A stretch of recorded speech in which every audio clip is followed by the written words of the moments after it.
आज हम चीखते हैं, चिल्लाते हैं। पिछले 3 सालों में इन्होंने 21 रोजगार दिए हैं। रोजगार आपको मिल नहीं रहे। अपने भविष्य के लिए नहीं लड़ेंगे तो कोई नहीं लड़ पाएगा आपके लिए। तो क्या ये आपका हक नहीं बनता कि आप बाद में सुरक्षित लोकसभा चुनाव से पहले 5 राज्यों में विधानसभा चुनाव है, जिसे सेमीफाइनल मैच माना जा रहा है और कहा जा रहा है कि इन विधानसभा चुनाव में जो जीतेगा वो लोकसभा का प्रबल दावेदार होगा।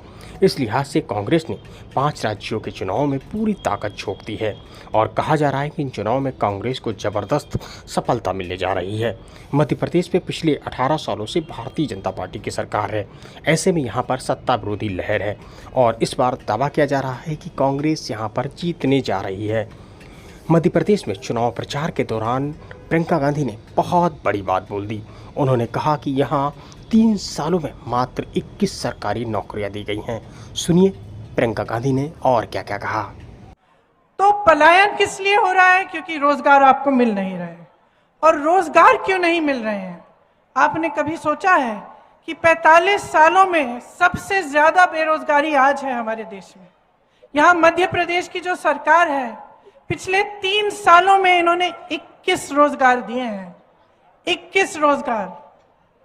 अगर इतनी बेहाल स्थिति नहीं होती तो हास्य स्थिति होती कि एक सरकार जिसके पास सत्ता है, जो 18 सालों से सत्ता में है, वो मात्र 3 सालों में मात्र 21 रोजगार।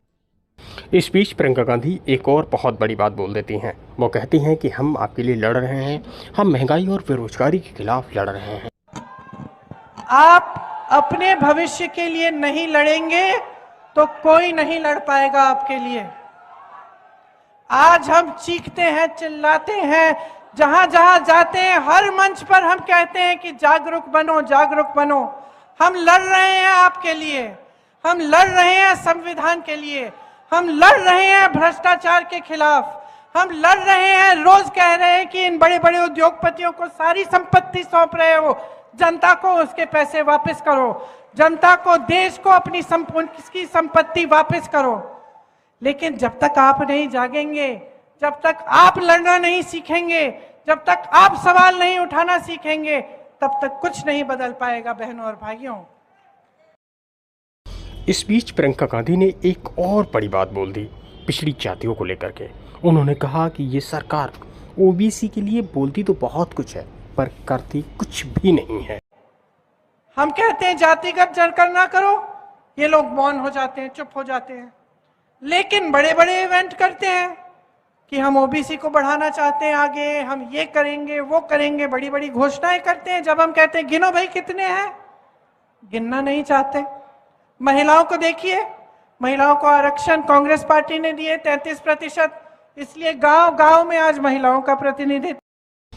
प्रियंका गांधी यहीं नहीं रुकती हैं और वो सरकारी कर्मचारियों की दुखती रग पर भी हाथ रख देती हैं और वो कहती हैं कि सरकारी कर्मचारियों की पुरानी पेंशन बहाल होनी चाहिए। सुनिए प्रियंका गांधी ने पुरानी पेंशन को लेकर के क्या कहा।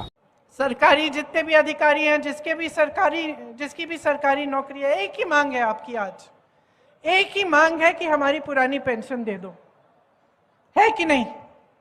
और क्यों है ये मांग? क्योंकि जो नौकरी आपने वफादारी से 20 सालों के लिए की, एक तरह से वो भी तो देश सेवा है। आपने देश के लिए सेवा की, आपने नौकरी की, तो क्या ये आपका हक नहीं बनता कि आप बाद में सुरक्षित रहें? तो यही आपकी मांग है कि हमें पुरानी पेंशन स्कीम दिलवा दीजिए। और जवाब क्या मिलता है? ऐसे नेता हैं, ऐसी सरकार है जिससे आपको जवाब मिलता है कि इसके लिए पैसे नहीं है। अगर पैसे नहीं हैं तो जो बड़े बड़े उद्योगपति हैं, अडानी जी जैसे, उनके कर्ज माफ करने के लिए पैसे कहां से आते हैं? हजारों करोड़ रुपए आपने उनके माफ किए, देश की संपत्ति आपने उनको सौंप दी। आप खुद 8000 करोड़ के एक हवाई जहाज में घूम रहे हैं। एक बड़ा हॉल बनाया आपने दिल्ली में, 27,000 करोड़ उसमें आप खर्च रहे हैं। और फिर आप कहते हैं कि आपके पास पेंशन के लिए पैसे नहीं है। आप कहते हैं कि किसानों के पास उनके कर्ज माफ करने के लिए पैसे नहीं है। तो जनता का विश्वास कैसे होगा आप में?